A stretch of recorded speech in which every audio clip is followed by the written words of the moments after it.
I'll call to order the meeting tonight of the Joint Conceptual Workshop with the Board of Mayor and Aldermen and the Franklin Municipal Planning Commission for February the 27th, 2025. Quick call to order. Commissioner Allen is not here yet. Commissioner Franks. Here. Commissioner Harrison is absent. He's under the weather. Commissioner Lindsay is present. Commissioner McLemore is present. Commissioner Mann will be here in a little bit. Commissioner Orr? Present. Here. And Alderman Peterson. Okay. Alderman Berger? Present. And Alderman Caesar is here? Present. Okay. Alderman Brown, Alderman Potts, Alderman Baggett, Alderman Barnhill? Here. Great. Alderman Blanton, and Mayor Moore is on the way to the airport, I think, so. Okay. We've got 3 cases to hear tonight, so there'll be a lot of discussion on these, so kind of watch the clock. The first case is a discussion of a development plan for an existing use, the Show Hope, proposing one modification of standards, and that's for halo lighting, on 0.89 acres located at the intersection of Jordan Road and Murfreesboro Road at 903 Murfreesboro Road, otherwise known as the Cook Subdivision PUD. So I'll start off with staff. Yes. Okay. Good evening. The proposed development plan includes an existing one-story, 6,900 square foot commercial building with no proposed changes. The existing building also has a halo sign on the front facade that is currently not allowed by our zoning ordinance. So the applicant has requested a modification of standard through the development plan and rezoning process to keep the sign as is. Staff is not overly concerned with the request and is generally supportive. Emily Wright would like to add some additional context for your consideration. Okay. Sorry, everyone. Please be patient with me as I'm learning the microphone system. It is a little spotty for me right now. In regards to this particular signage modification of standards, as Chelsea said, staff is supportive of the request. I did want to kind of bring up where we're at in the process with zoning ordinance updates related to halo signage. Some of you will recall that in last year's zoning ordinance update, we presented halo signage, and we did discuss that as a group. But the general consensus was not to amend the zoning ordinance last year related to halo signage. Since that time, staff has done a lot more research, and we will be bringing that back to you in April at this year's April Joint Conceptual Workshop to further recommend that that be incorporated into the zoning ordinance, and that way you can discuss it again if you'd like to move forward with changing the zoning ordinance to allow halo signage in this upcoming year's zoning ordinance update. Thank you. Okay. I'll turn it over to the applicant. Hi, my name is Mr. Greg Gamble, and I'm representing Show Hope tonight. Show Hope was founded in 2003 by Mary Beth and Stevis Curtis Chapman to care for orphans, engage the church, and reduce barriers to adoption. Their organization provides adoption aid, medical care, pre- and post-adoption support, and student initiatives.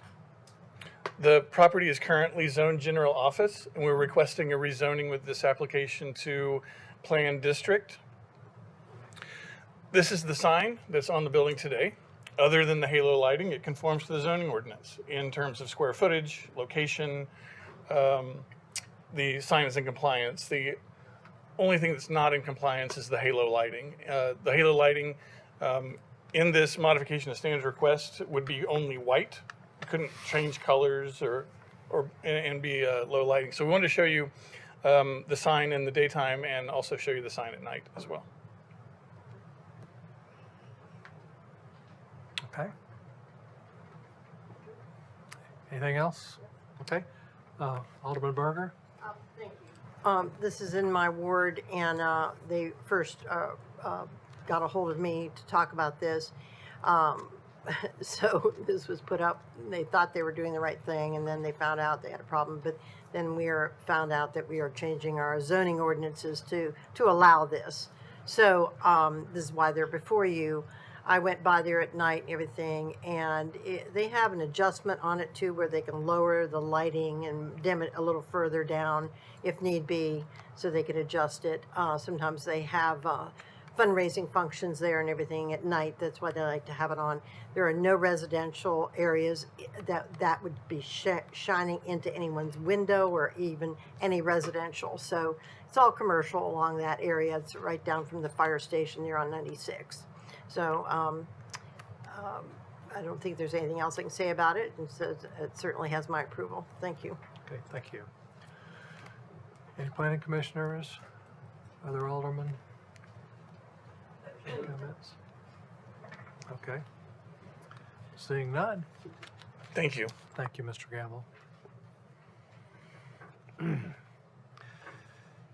Item number 2 is the discussion of a development plan revision reducing the remaining 6-story office and hotel buildings to 2-story commercial buildings on 22.7 acres located south of East McEwen Drive and west of Carruthers Parkway at 1343 Huffines Ridge Drive, this being the Huffines Ridge PUD.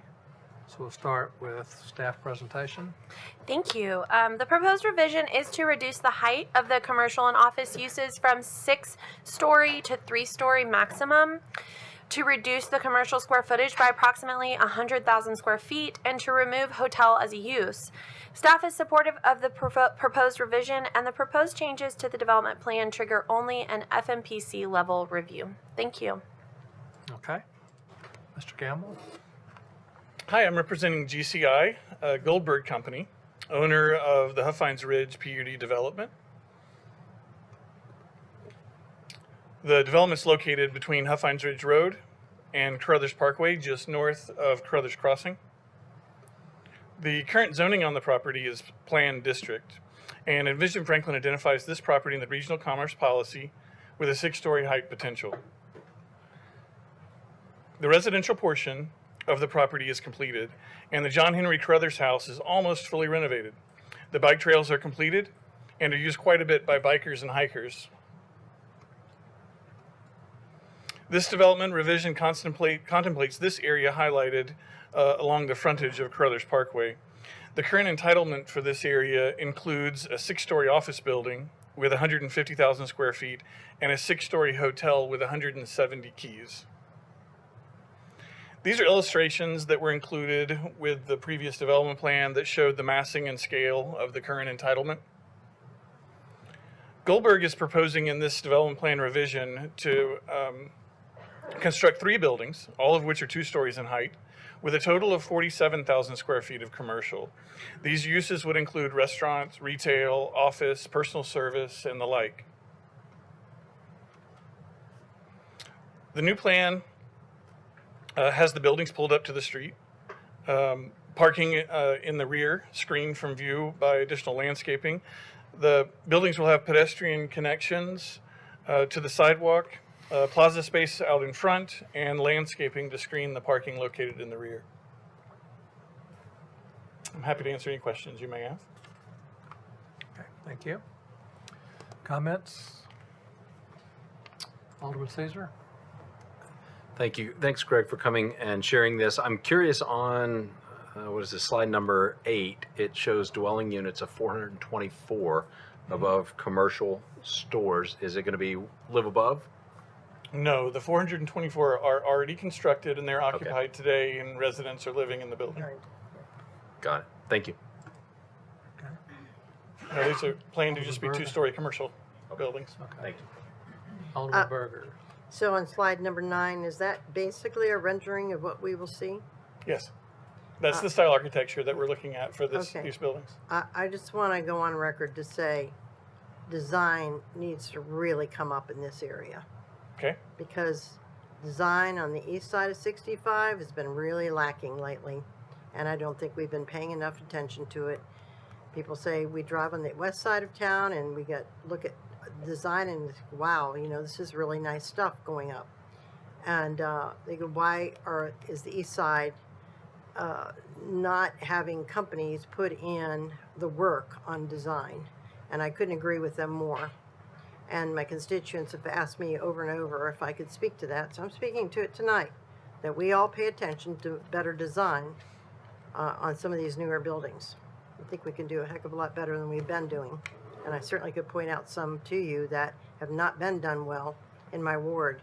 But I won't go into that tonight, but I'm happy to speak with anybody. But thank you for this. It looks a lot better. And I would just say that, the massing needs to be broken up. Even that building on the right side can be broken up some more. Okay. Just a little, yeah. Okay. So thank you. Other comments? Mr. Campbell, I don't know if I can support reduction from 6 floors to 2 floors.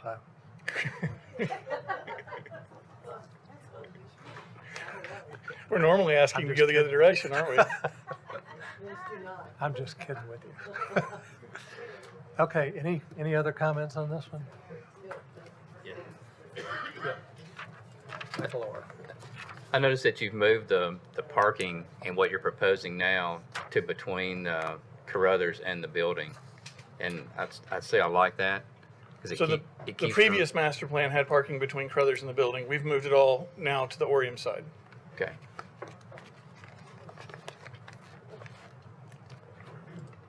Okay, The development's vested in the old ordinance, but we like the look of bringing the buildings up to the right of way and the sidewalk and having that direct connection. okay. All right, if there are no more questions, we'll wrap that one up.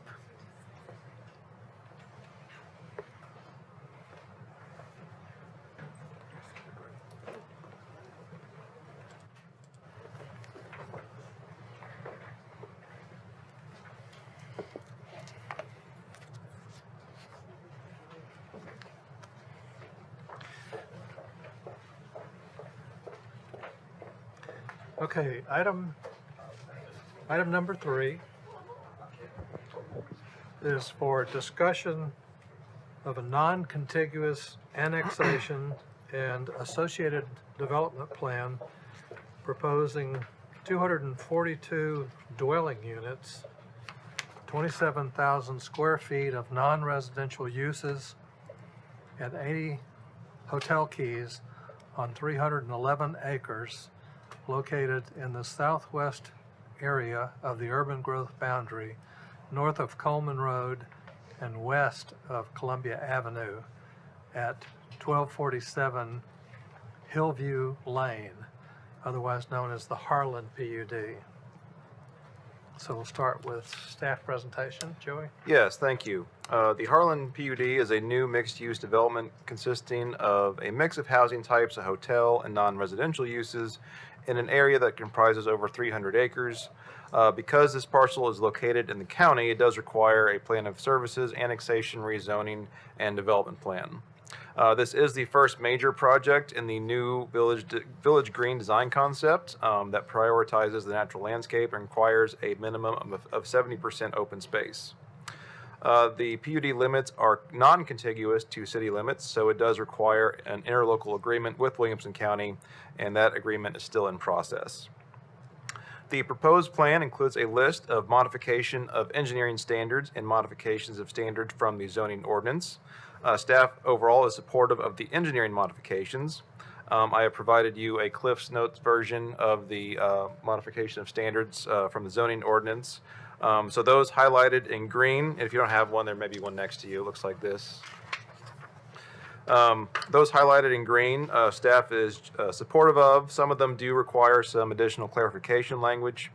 Those highlighted in yellow needs additional information in order for staff to make a recommendation. Those in red we are not supportive of. I will not focus on the modifications listed in green because we're supportive. If you have any specific questions for those, feel free to ask them, but I'll focus on the ones in red and yellow. So modification 1 is a request to allow a 5-foot or 22-foot minimum setback from a Muse alley. And we are recommending disapproval due to fire concerns, mainly from our fire department. MOS number 2 is to add decorative door surround with enhanced architectural details as an alternative to covered porches, stoops, or balconies. We are not supportive of this because what they are proposing does not provide adequate shelter for people or deliveries of packages. MOS number 3 is a request to reduce the finished floor elevation to be at grade when a home office is on the first floor within a live-work configured townhome. We are just requesting more information because we did recently update what defines a live-work unit, and that includes not having clients come to and from that ground floor use. We just need some more information on the applicant from that. MOS number 4 is to allow up to 4 ground floor units to be accessed from a central entry and internal corridor. We do have concerns with the overall scale of this type of arrangement of a building and in not really meeting the more rural atmosphere or landscape that the Village Green is trying to create. MOS number 6 is request to change the ground floor glazing for the commercial mixed-use type building type from 85 to 90%, and change the upper floor max from 65 to 85%. And again, we just need some more information and visual examples from the applicant for that request. MOS number 9 is a request to utilize the City of Franklin minimum parking identified for uses within the Central Franklin overlay. Those are captive ratios, so in a very condensed part of the city.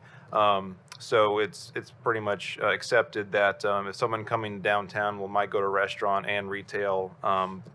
So that's why those are reduced captive parking ratios for those uses within the Central Franklin overlay. And we just need some more information from the applicant specifically regarding restaurant use and kind of the specific uses they're proposing for the project. The MOS numbers for stormwater management features to occupy 40% of Pocket Park when treated as a site amenity. Again, just more information is needed, and potentially if we can reconfigure some of the pocket parks and the open space lots, this MOS may not be needed at all. Similarly, MOS number 12 is a request to add features to those that are required within pocket parks.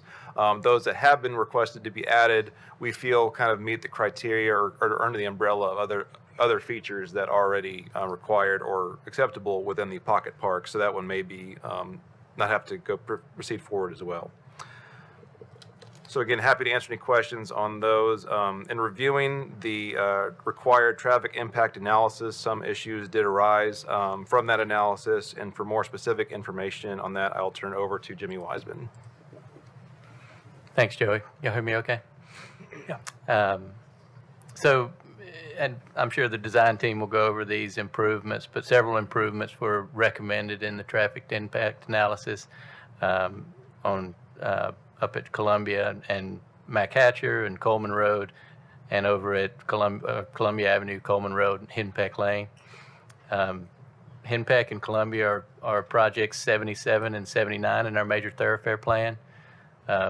Greg will pull it up on the screen here in a bit, but due to the safety concerns in this little corridor, we are unable to put any trips on that until that project is done. It's a substantial project, and the funding is unknown at this time how that's going to be accomplished, but we're going to work through that as we move forward with the plan. Thank you. Okay.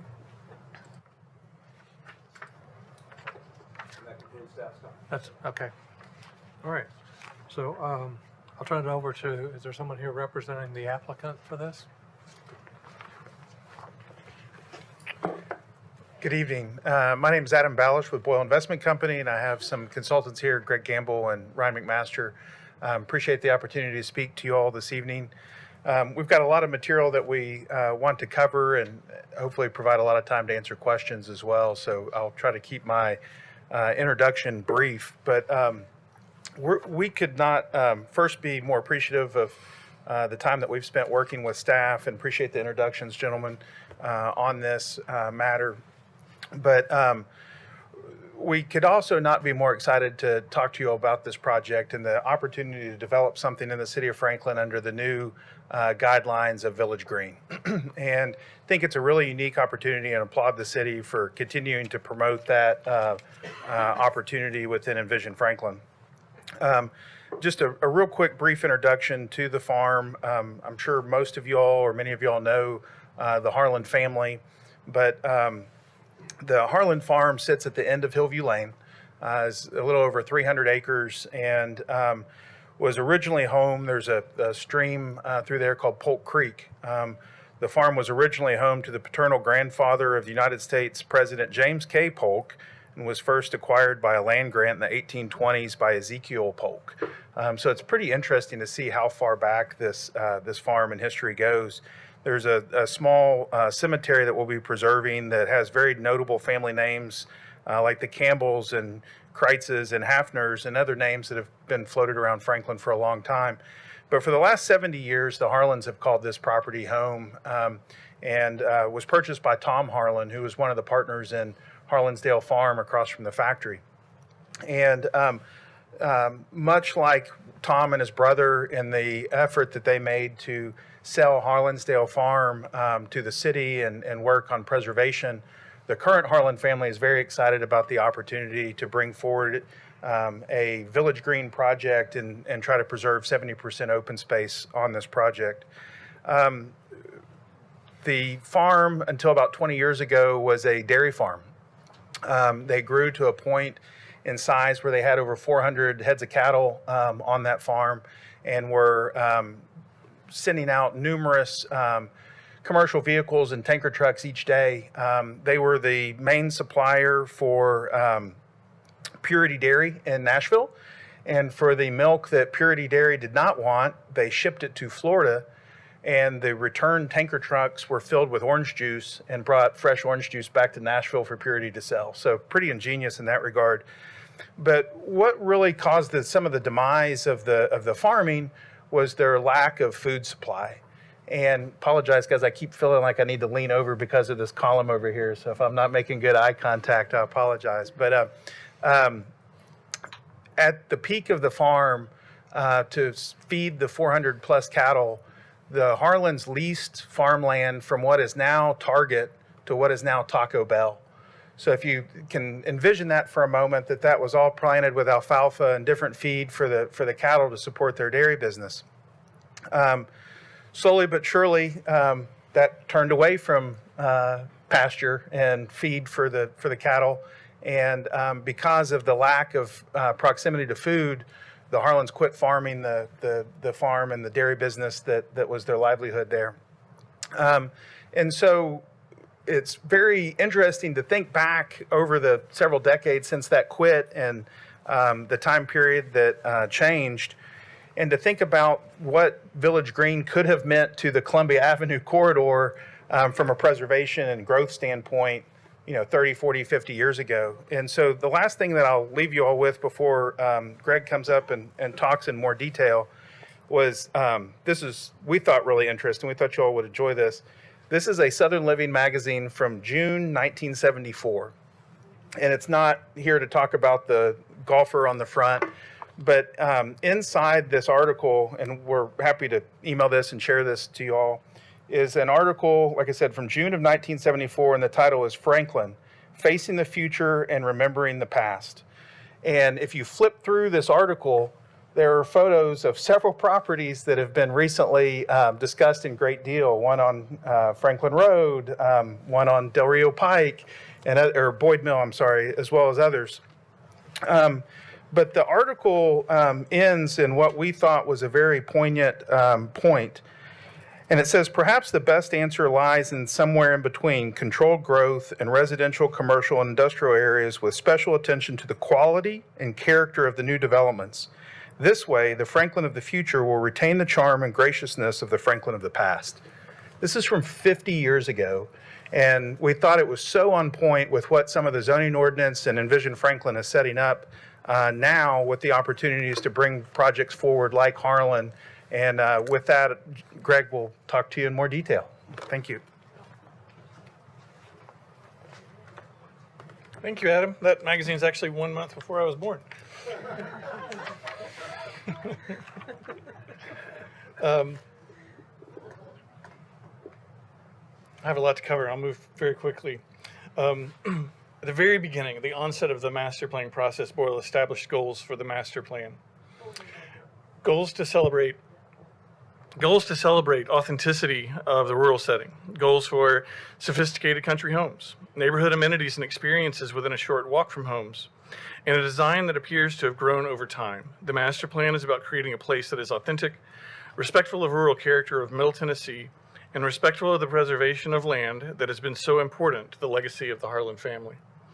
The Harlan farm is tucked below Winstead Hill in a valley surrounded by tree-topped hills. The valley is bisected by Polk Creek. Boyle's vision to preserve over 40% of the land balances preservation with progress as a testament to the Harlan family's legacy of historic preservation. The City of Franklin established the Village Green concept for this property. Some of the guiding principles are listed here. This is a design policy established to preserve the rural character of the land while allowing clustered village with a small development footprint. It's intended for developers to create authentic villages with limited mixed use to mitigate vehicular traffic and offer a diversity of housing. In this design policy, as planners, we start the master planning process by identifying the natural features of the land that should be preserved, set aside, and left in their natural state. Village Green is a perfect description of what Boyle has envisioned for Harlan. An authentic village should look and feel like it has been built over time with a diversity of architectural home sizes and design. It should have open spaces that are central gathering spaces where community can happen. It should have thoughtful amenities that are shaped to create a sense of place. These may include a town hall, tea room, wine bar, general store, as well as outdoor recreation and play. Homes for Harlan include large estate single-family homes with lot sizes ranging from 2 to 8 acres, and single-family homes on smaller lots between 70 and 100 foot wide are within the village core. These lots are almost twice the size of the lots you find at Berry Farms. The first phase and access to Harlan will be constructed from Coleman Road. This will be a county subdivision with large lots ranging from 5 to 8 acres in size so that the entrance drive is flanked by true estate homes. The area to the south then transitions with smaller lots to create a sense of arrival in a small niche neighborhood before driving a quarter of a mile through the woods to the valley with the core of the village. The village will offer small-scale retail, maybe a general store and neighborhood amenities. Hillview Lane will extend south, terminating at the Grand Lawn, where townhomes and condominium are mixed with small mixed-use buildings. The lawn is anchored by an 80-key boutique hotel and cottages labeled on this map as B. 3 roads will extend to the property line to the north, to the north toward Incinerator Road, and then to the east and west. All 3 of these roads are for future connections, but are not connecting with the Harlan development, unless it is an emergency connection to Incinerator, and that's not yet been determined. As stated, Harlan will preserve over 70% of the property, which equates to 217 acres. The density of the development, including both the Harlan farm and the property on Coleman Road, is a density of 0.67 homes per acre.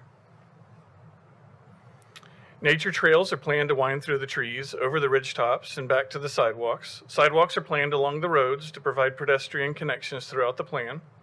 Multi-use paths are planned along Hillview Lane, along the new road connecting to Coleman Road, and extend north and west to the property boundaries.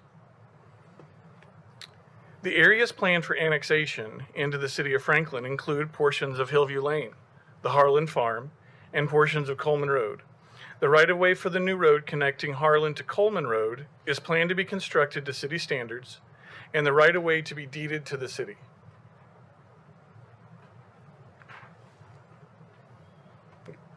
Early in our due diligence, we discovered discrepancies in the HHO line.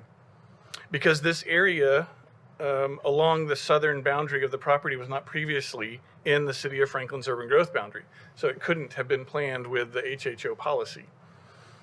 Now that it is included in the UGB, we are proposing a revision to the HHO line to conform to city standards. This is our regional context map, and it illustrates where road improvements will occur with the development. These improvements that are planned to be completed with the first phase of the village. The first road improvement is the connection to Coleman Road, where turn lanes will be added for the main entrance. Am I on the second one? Yeah, sorry, couldn't see it. The second is the intersection of Coleman Road and Columbia Pike. We'll be required to realign Henpeck Lane to the south to create a four-way intersection. This is a requirement of the City of Franklin and aligns with their major thoroughfare plan, as well as aligns with the county MPO. We are still under review in several design options for this. The final design will be coordinated with engineering staff. Do what? Was I on the wrong road? Okay, sorry. Here's Coleman and Henpeck. The slide may have shifted. Y'all see that where Henpeck Road continues straight right now, it would go south and then create a four-way intersection. Just want to make sure that's clear. Lastly, Boyle will be constructing the intersection of Mac Hatcher Parkway and Columbia Pike to its full planned design with 2 entering lanes and 4 exiting lanes. The lane on the north would be a turn lane into Target, and the one below that would continue straight on to become a 2-lane road. Mac Hatcher is to be extended with 2 lanes to the end of the tree tunnel along Hillview Lane. The tree tunnel would then be converted to a multi-use trail for walking or bike riding with connection to Winstead Hill. At this point, there would be a connection to Hillview Lane, and that's right here at the end of that. So we've got 2-lane section of Mac Hatcher, and then the existing Hillview through the tree tunnel would be a multi-use trail associated with the trails that are here in Winstead. This exhibit that Adam is handing out now was a document prepared by TDOT about 12 years ago, Adam, I think. It's the context sensitivity report that was prepared for Mac Hatcher, and it shows this as the design solution, converting that tree tunnel that's on Hillview to a multi-use path. Did you want to add something? Yeah. Adam's going to add something. Just to piggyback on what Greg was saying, this is the context-sensitive design that was created for the entirety of Mac Hatcher almost 20 years ago now, oddly enough. And if you flip to the last 3 pages, wanted to bring that to your all's attention. So the third to last page is a photograph of the existing intersection of Hillview Lane and the Target entrance. Kind of looks something like this. What we are proposing and what Greg stepped through has been on the books by the City of Franklin, TDOT, and Williamson County now for almost 20 years. The second page, or the second to last page, if you flip the page, need to say thank you to TDOT and Franklin or whoever did these renderings, but this is the exact proposal that is in front of you as part of this PUD and what has been on the books from the City of Franklin for 20 years. This is the same bike path, converting the current Hillview Lane to a trail, and then the construction of Mac Hatcher adjacent to that. The last thing to point out on this document, and I know it's hard to read on these photographs, photocopies, are the signature pages on the last page, and want to point out, I think, several reasons why this is important, and the community members and officials that were part of this organization that reviewed this. There were 3 county commissioners, including the chairman of the council at that time, a couple of the aldermen of the City of Franklin at that time, Mary Pierce, who at the time was the executive director of the Heritage Foundation. Heritage Foundation, as you may have heard, helped classify Hillview Lane as a heritage roadway, a term that doesn't have a ton of meaning within the context of the City of Franklin, but does have some context in the roads that the Heritage Foundation believes are important and in order to try to help preserve, and we're on board with the trail component. And then the other signature to point out is a lady named Sadie Wade. Sadie was a resident on Hillview Lane. Her husband still lives there. Sadie represented the community and the residents of Hillview at that time to help the residents have buy-in on what was being presented. I think a lot of the residents that are now on Hillview Lane are maybe a little bit newer to the game, and we will continue to share these documents with those folks to help them understand the history and the context-sensitive design that has gone into this area of town now for almost 20 years. So just wanted to share that with you, and it wasn't in the presentation, so thank you for that opportunity. Thank you, Adam. Continuing down Hillview Lane. Hillview Lane has a 50-foot right-of-way. And we are proposing that where this existing ditch section is right here on the right side of Hillview Lane, that be piped with stormwater conveyance. And we instead install an 8-foot pedestrian mixed-use path here. 2 11-foot travel lanes meeting the City of Franklin's standards, and then providing a 2-foot shoulder with a guardrail where it's not provided today for safety. A new water line will be constructed from Coleman Road down here up to the existing water line that's shown in purple going east-west to create loop and constant water pressure for fire. A pump station will be located here in orange and would be pumped down Hillview Lane to a manhole that's just on the edge of Shadow Green. As staff stated, we have 14 modification of standards that we're requesting with this PUD submittal. All of these requests tie directly to the rural context design proposed with the Village Green neighborhood. Just to run through them really quickly, the first modification of standard requests to allow 5 feet or 22-foot minimum setback for a garage off a Muse alley. This is currently allowed for an alley, but restricted from a Muse alley. The second is to introduce decorative door surrounds as an alternative to porches, stoops, and balconies for townhomes. This would be like the Carter House or Meeting of the Waters. The third is to request a minimum finished floor elevation for live-work townhomes specifically to meet the ADA accessibility needs for employees. The fourth is to allow up to 4 residential units in a small multifamily building type to be ganged to a central entry point. The fifth is to allow commercial mixed-use buildings to be at an angle from the street frontage.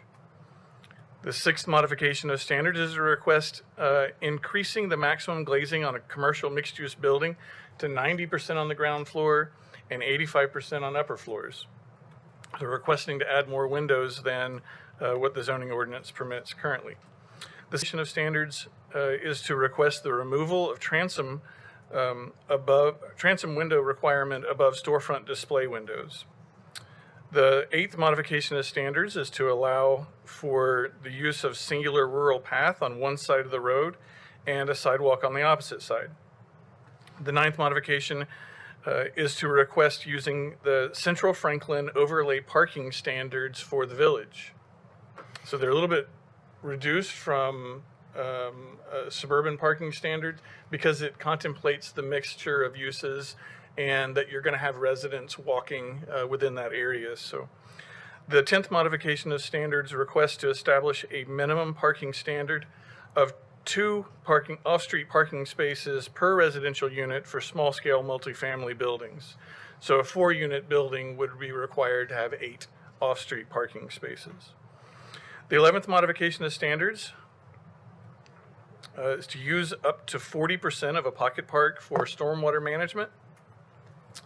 The 12th modification is to request using items such as nature-based play areas, fire pits, picnic areas, game lawns, bocce ball, butterfly gardens, and wildflower areas as additional elements in a pocket park.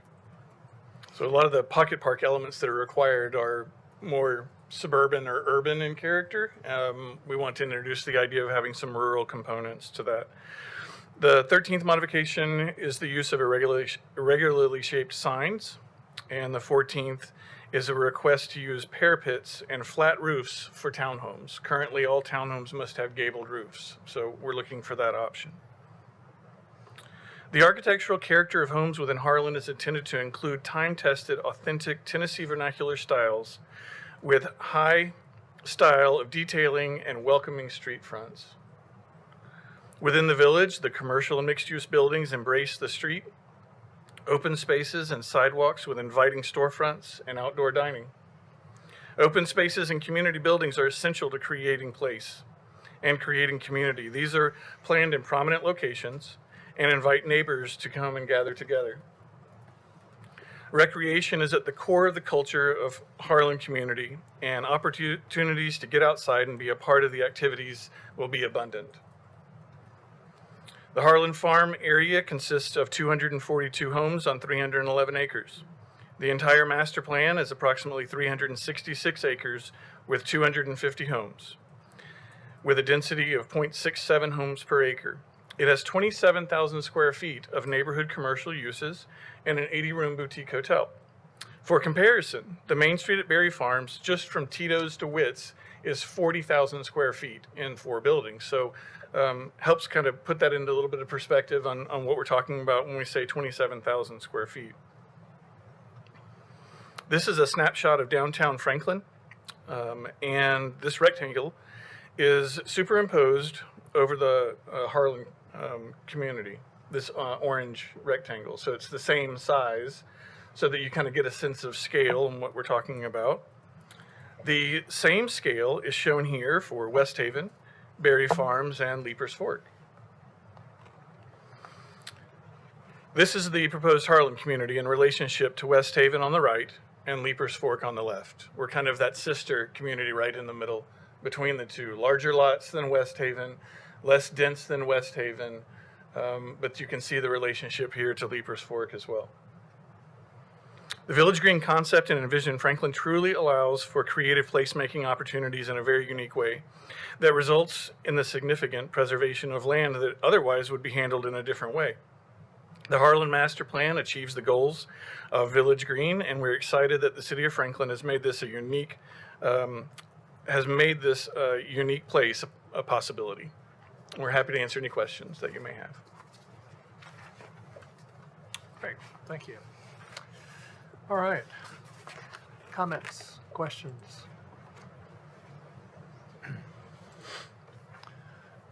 Greg, just to start it off, this last picture that you've got on the screen this is a water feature that's adjacent to or joining the Village Green? Absolutely is, yes. Yeah. And is that an existing? This one's not. No, Pond this would be or what? created. It would have to be engineered. What's out there today is a pond, but it's not an engineered dam. This would need to be engineered and meet those criteria and the And components. it's fed by, A stormwater runoff. It's not in line. And it would have freeboard to allow for detention. Very similar to the West Haven Lake. okay.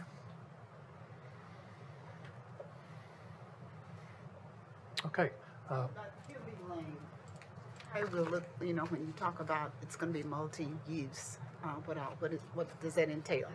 The walking path would be multi-use, bicycles, pedestrians. Will it have a new finish? I mean, will it maintain its character right now that it has? Well, it won't have the same. That's what we're proposing is Surface, that I'm if you sure. look at the existing condition, Hillview Lane, once you're at that part where the roadway section is 26 feet wide, we're going to keep that vegetation on both sides of the street, and we'll be able to cut in the 8-foot multi-use path as well as the 11-foot travel lanes and the guardrail. So people won't be able to go Adam wants through- to add something through too. to Al. the just- Harlan development. I'm sorry, just to add something and to what Greg was saying, the ditch section on the right side of the road or whatever side that is as you're looking at it is approximately 8 feet wide, plus the 26 feet of existing pavement road section for a 34-foot wide section. What we're proposing matches that to a T.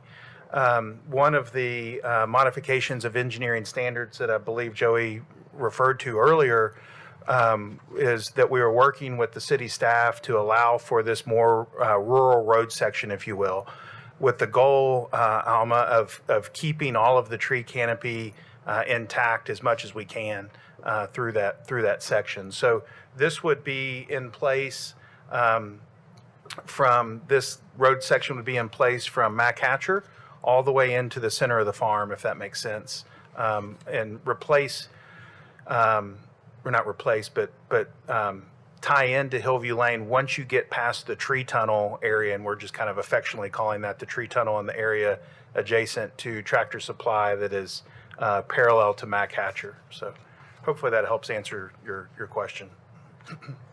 And related to that issue, so this remains open to vehicular traffic, the Hillview Lane portion? Yes, right now, Walking trail. and Jimmy can jump in if I misspeak here, but as of right now, there are not any, based on our traffic studies and the back and forth that we've had with Adam Mosier and his team, the city does not anticipate any roadway capacity issues on Hillview Lane. The only capacity issue that exists on Hillview Lane is in the tree tunnel area, where the current road is 18 feet wide. The existing road, other than the areas where there is no guardrail or there is a roadside ditch, would be improved from a safety standpoint, but not from a capacity standpoint. The roadway has capacity, much like Lewisburg Pike as you cross the train tracks coming into downtown. This is the same roadway width as that roadway, as an example, the 11-foot lanes, and things of that nature. So from a traffic volume standpoint, there's not an issue with the capacity. Okay.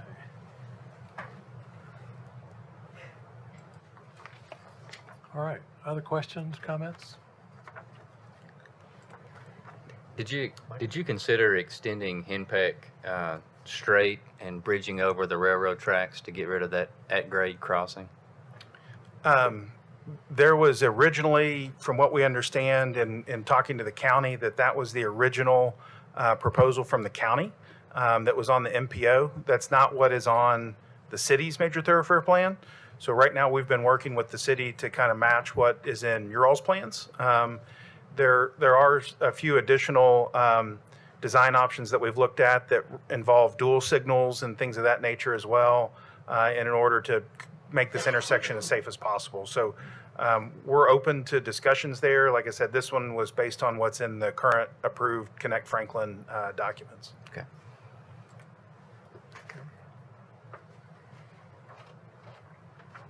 Other comments, questions?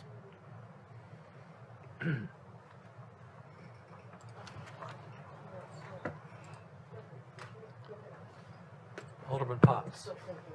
Thank you.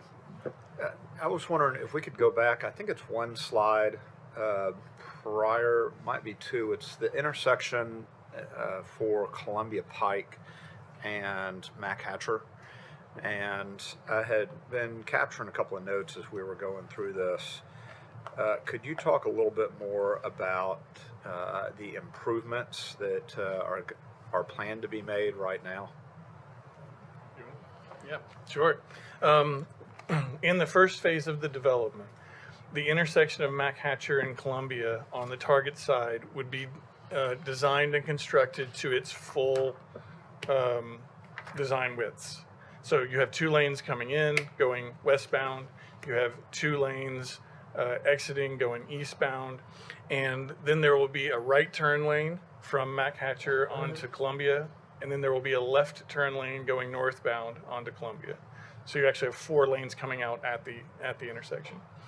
The westbound 2 lanes, the northern one will become a right turn lane and a Target. The southern one will go straight until it gets to the end of the tree tunnel. So that 1 lane going westbound would go all the way to where that tree tunnel stops. From Hillview Lane, there will be 1 lane that will travel eastbound until about this point where this median is introduced, and you have a left-bound turn into Target and a through lane that then goes all the way to the intersection of Mac Hatcher Parkway. And just a couple of follow-up questions on that. I know, just having recently driven this area, that there's currently, I'll call them telephone poles with lines running down where the construction or the new road would be put, where you just had your mouse. Would that be underground, or would that still be above ground as far as having to move those poles? I don't know that we know the answer to that yet. Okay. Typically, if it's a major transmission line, they'll require that they be above ground. So I don't know. We don't. Okay. And then just going back to the intersection piece of this, because we've already, I've personally already received some emails as far as the concern for congestion at this intersection. When you say to the standards, this will be the state standards for this intersection for what we hope would be the widening of Mack Hatcher In the future. in the future. So That's it right. would tie in and already be built. So it'd just be a connection of the future road connecting to the improvements. That's there. right. Okay. And well, I'll hold my next question. Alderman Berger? That's a couple of questions I already had. The other thing is, your modification of standard for 12 about features in the pocket parks. I think we already have that. I mean, like West Haven has that. You know, why is that a modification? I mean, can't we put fire pits, and they have a fire pit out there, and they have bocce balls Yeah. and Alderman Berger, I can I- speak to that if you want. That's one of our comments to the applicant, that we found that most of the things listed qualify for things like seating elements, site furnishings. So our recommendation is that most of those, except for the enhanced landscaping, would meet the requirements of a pocket park. So Oh. I think it could really go away, quite We honestly. got these comments back yesterday, Oh, I okay. believe, in DRT. Gotcha. So we've not Yeah. had, the presentation was prepared before we got the comments back. Yeah. And so we had a very thorough review of the zoning ordinance and have met several times already on the MOSs and tried to whittle them down to what you see now. I think we went from maybe 40 or 50 to 14. So we've done well thus far and would anticipate this list changing a little bit before it makes its way to you all for the final vote, hopefully in the future. In the flat roofs and the townhomes, I know that parapet and flat roofs are a problem. So it's always been a problem Yeah, for a lot of. I think with regard to the flat roofs, what we were looking for, much like, if you, maybe, is this the mouse that controls the, Yeah. where are the village? Yeah, you're the. So much like the context of Serenbe, who I know many of us have visited on Franklin Tomorrow trips and things of that nature, there is already the ability for a flat roof. And when we say flat roof, obviously that has slope on it to account for drainage and Yeah. parapets to screen applicable rooftop devices. But one of the things that we're looking at in the opportunity, much like Serenbe and their kind of call it downtown village area, which is this middle bottom photo, is the idea to introduce a flat roof and an occasional townhome within the village context. So this is not asking for a flat roof in the periphery of the site or something like that, but just in the context of what we would generically say like is the main street area. Mixed use buildings and multifamily buildings already allow for flat roof conditions. Townhomes do not. So this was simply an application that we were looking for the flexibility to apply that to a townhome building in the mixed use zone. And then your hotel, you said a boutique hotel, that's more, if you're doing 80 rooms, you're probably about 40 less than Harpeth Hotel right now, because I think you have 119 or 120. So is that more like an inn? Yes, ma'am. And so appreciate you asking that question. We kind of flew through these slides very quickly. The slides that are on the screen now show a few examples. You know, the building with the white columns is an example of a 2.5-story inn in Berea, Kentucky called Boone Tavern as an example. The cottages on the bottom right are an example of, you know, much similar to South Hall that has cottage setups now where we would anticipate those 80 rooms being spread amongst kind of an inn as well as clustered in a series of cottages and things of that nature. So we would not anticipate the mass being some, even at 80, being some overwhelming structure within the village and hopefully in context with the smaller scale Yeah, buildings. I think that would fit a lot better. And the only other question I had was, which floor transom, and of course, the elephant in the room, of course, is how we can, we synchronize all of this with our traffic needs out there for Machatcher, Columbia Avenue, and how we, and I know that's a whole different discussion than tonight. So I just want to bring that up, that not ignoring that at all, of how that all times out with this, how we end up working with TDOT, what TDOT ends up doing with us in the next coming year, of how we get scheduled or don't get scheduled or whatever, and how Columbia Avenue progresses to about, I think it's around 3 years from now when they get started. And so that all has to come together. I know you're making some great changes down at Henpeck, which has to be done. So I just want to bring that out because we're not ignoring it. And thus far, just to piggyback on what Alderman Berger has said, we've been in very cooperative conversations with city staff and engineering with regard to tying into these infrastructure improvements, to the point where if, and Greg mentioned it earlier, I think he said something to the effect of the full build out of Columbia and Machatcher. So we are looking at what would happen if for some reason that project stalls or goes away or whatever reason. You know, we would still obviously need to make improvements at that intersection, whether it has been constructed or started elsewhere or not. So we are kind of coming into this eyes wide open with regard to expectations on phasing of infrastructure, and understand that as we go into it. And Adam, just to kind of piggyback on that question, because your project entails the extension of Machatcher to the first major entry into the development. Is that something that requires participation by the state, or how do you anticipate that working? You want to jump on that? From a funding perspective, there's no money allocated for the extension of Machatcher today. This would, in essence, be a portion of that extension done, but we have not discussed it with TDOT at this time. Right. Our anticipation on Machatcher, as well as the improvements on Columbia Avenue that were at the Henpeck and Coleman Road intersection, is that those improvements are done to state routes. And so similar to when we built Lewisburg Pike at Berry Farms, we first give the state plans a chance to go through the City of Franklin review, and then those are ultimately permitted by the state of Tennessee. So right now we are, and I guess this goes before BOMA, maybe not Planning Commission, but we are, we'll be requesting a recapture agreement for our road impact fees that we're generating for the project, as they are applicable to some of the major thoroughfare roadways, but we are not anticipating state dollars or funds going towards these improvements. Right. Okay. Alderman Peterson. I want to I'd like to compare that to I guess slide 13. Sorry, you can't see both of those at the same. But so on 13, it's showing Hillview, going across, I guess, the land that's not in this, and then it's hitting the Machatcher extension, if you want to call it that, right on past. Would that be the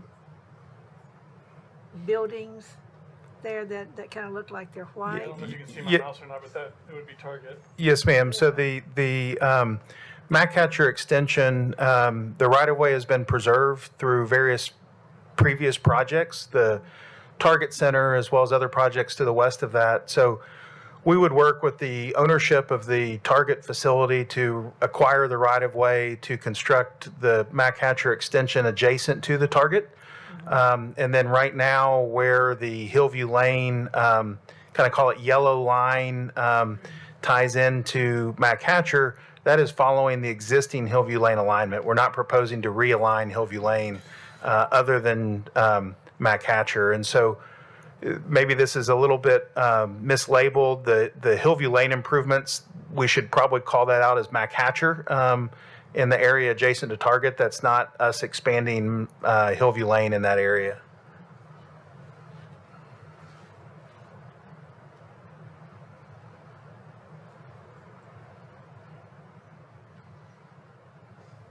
but then when it then does cut across some other properties there, right? I mean, to get to Harmon. Currently, what we were proposing is the current 50-foot right-of-way of Hillview Lane would be contiguous, or call it parallel to the future MacHatcher right-of-way. So instead of turning 90 degrees at this location and entering into the current Hillview Lane alignment for call it the tree tunnel, we would work to route this onto the new MacHatcher right-of-way, if that makes sense.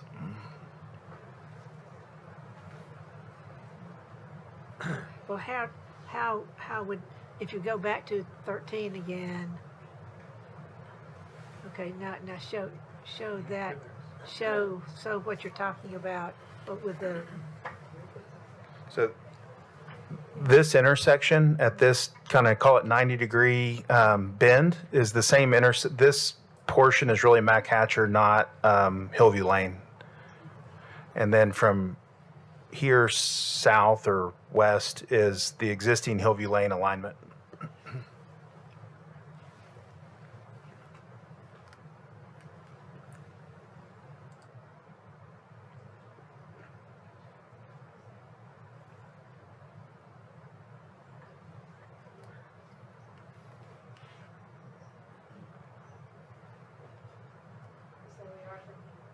are thinking that a lot of the traffic would go on this to get to MacHatcher, if you want to say that.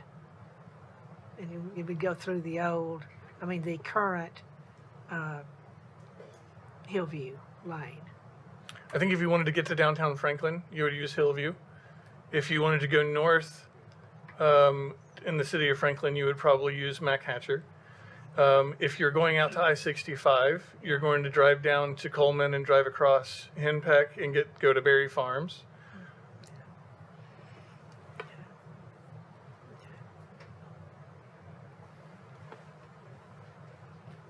I think just to clarify, I think what one of my answers earlier to Roger with regard to the traffic volume, right now there has not been a concern from engineering, rightly or wrongly, with regard to the roadway capacity for Hillview Lane. And it's an existing public road today with available capacity. So.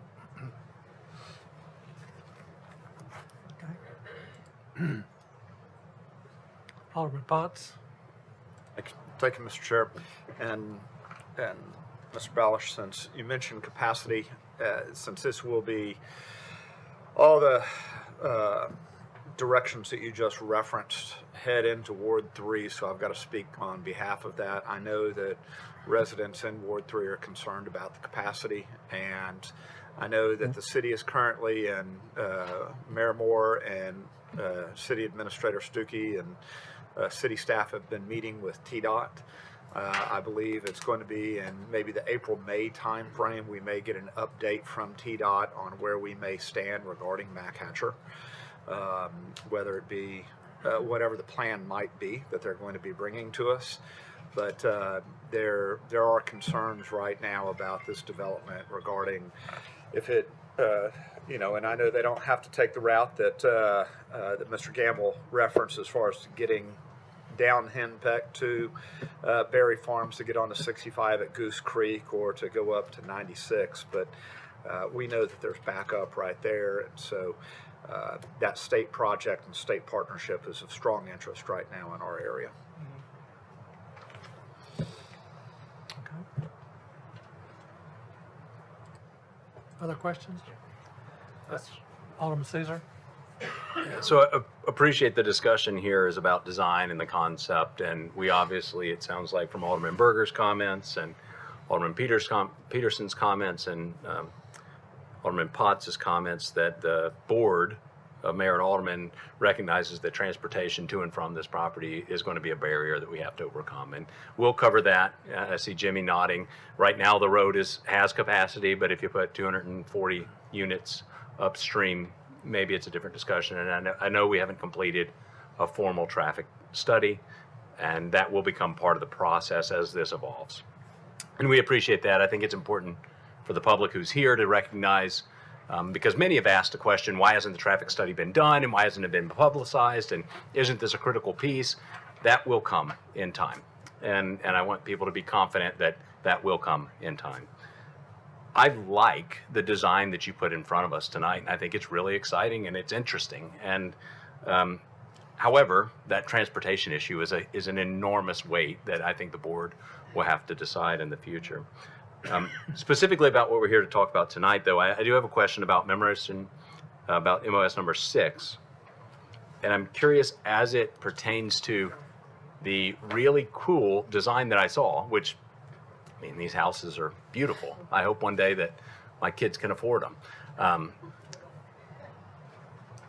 But number 6 was the one that talked about glazing on the lower and the upper, and I'm curious if you're going for kind of a rustic, agrarian-esque, how does exceeding 90% of glazing on the ground floor and going from 65 to 85 on the upper floor, how does that fit? And I was looking at that picture in the bottom right.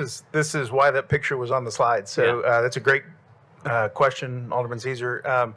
Right now, if you were to pretend, as this building does, and this is not here to inflect that we are going to build low country buildings, but it gives a great example of, or install palm trees unless we're in and out maybe. But the windows on the upper level are meant to mimic an old porch that's been filled in over time.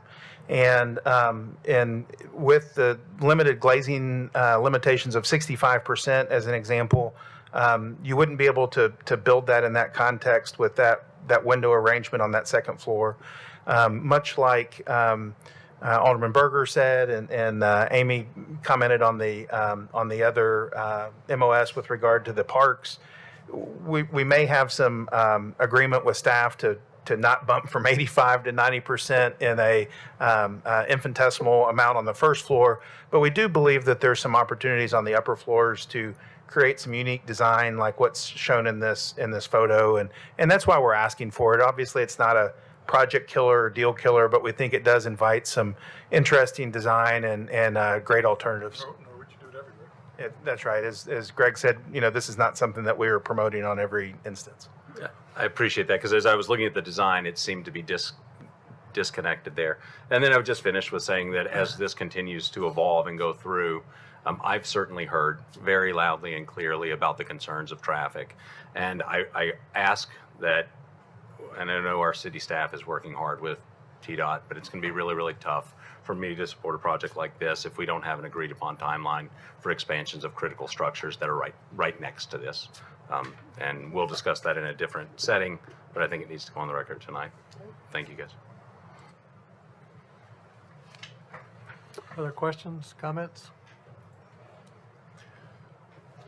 I want to revisit one item that I brought up at the very beginning, the water feature in the heart of the village. And you told me that's a stormwater feature and not an impounded creek. Because my experience with impounding creeks is bad. Right. It's located right here. They will silt in. It's located. It's proposed right here. Okay.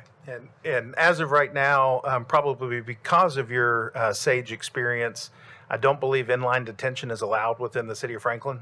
So that's not something we're proposing, nor do we want to. I think, unfortunately, I've been to a couple of board meetings where you all have discussed dredging, and not really a project or conversation I want to be involved with in the future. So. Yeah. I know of at least 2 cases that have required extensive dredging for inline detention. So, okay, very good. Thank you all very much. All right, thank you. Any other items? Okay, that completes our agenda for the joint work session. Listen to me. Mr. Chair, excuse Yes. me. Say that too often, don't I? If I could have a moment of personal privilege. Earlier on item number 1, I had, as I was driving over, I listened to Alderman Berger provide comment regarding the halo lighting, and I just wanted to go on record, just say I've seen it, I appreciate it. The part, I actually live opposite of that road right there. The fact that it is dimmable, I'm glad to know that the owner of the property is open to possibly dimming that down if we do have any comments from any residents. So, Great. thank you, sir. Thank you. All right. That, I think that wraps us up. We're